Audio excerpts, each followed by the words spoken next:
കുറച്ച് ദിവസങ്ങൾക്ക് മുമ്പാണ് രേണു സുധി ഉണ്ടെങ്കിൽ ഒരു ഇൻ്റർവ്യൂവിലൊക്കെ വന്ന് പറഞ്ഞിട്ടുണ്ടായിരുന്നു തനിക്ക് ക്യാൻസറാണ് എന്നുള്ള രീതിയിൽ.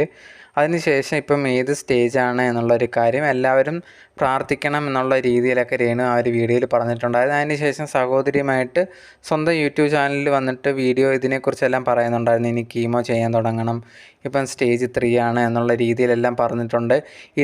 ഈ ഒരു വീഡിയോ ഇട്ടതിന് ശേഷം രേണുവിനെ എതിർത്ത് കുറേയധികം പേര് യൂട്യൂബിലൊക്കെ വീഡിയോസ് ചെയ്യുന്നുണ്ടായിരുന്നു. അവരുൾപ്പെടെ എല്ലാം റെഡിയായിട്ട് നേരെ ആവട്ടെ എന്നുള്ള രീതിയിലൊക്കെ പറയുന്നുണ്ടായിരുന്നു. പക്ഷേ ഈ സമയത്ത് പോലും ഭയങ്കരമായിട്ട് പിച്ച് ചീന്താൻ നിൽക്കുന്ന കുറേയധികം പേരുണ്ട്. ഈ ഒരു വീഡിയോ ഇട്ട സമയത്ത് രേണു ഇങ്ങനെ വീഡിയോ ഇട്ടതിന് കമൻറ്റ് ബോക്സിൽ പോലും വന്നിട്ട് ആൾക്കാരുണ്ടെങ്കിൽ നിനക്കിത് കിട്ടണം, നിൻ്റെ അഹങ്കാരത്തിന് കിട്ടിയതാണ്, ഇനിയെങ്കിലും കുറച്ച് അടങ്ങുമല്ലോ എന്നൊക്കെ പറഞ്ഞിട്ട് നെഗറ്റീവായിട്ട് കമൻറ്റ്സ് ഇടുന്ന കുറേയധികം പേരെ കമൻറ്റ്സ് ഞാൻ കണ്ടിട്ടുണ്ടായിരുന്നു.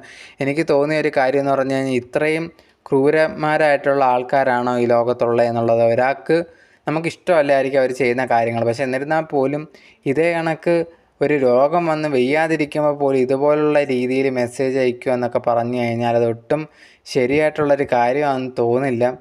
ഇവരെപ്പോലുള്ളവരെയൊക്കെ എന്ത് പറയണം, ഇവരെ വീട്ടിലാണ് ഇതേ കണക്ക് പറ്റിയതെങ്കിൽ ഇവർക്ക് മനസ്സിലാവും. എന്തായാലും ഇങ്ങനെയുള്ള ചെയ്യുന്നവരോട് എനിക്ക് പറയാനുള്ള കാര്യം എന്ന് പറഞ്ഞാൽ അവരെ വെറുതെ വിടുക. അവർക്കിപ്പോൾ നല്ല മനസ്സമാധാനം വേണ്ട ഒരു സമയമാണ്.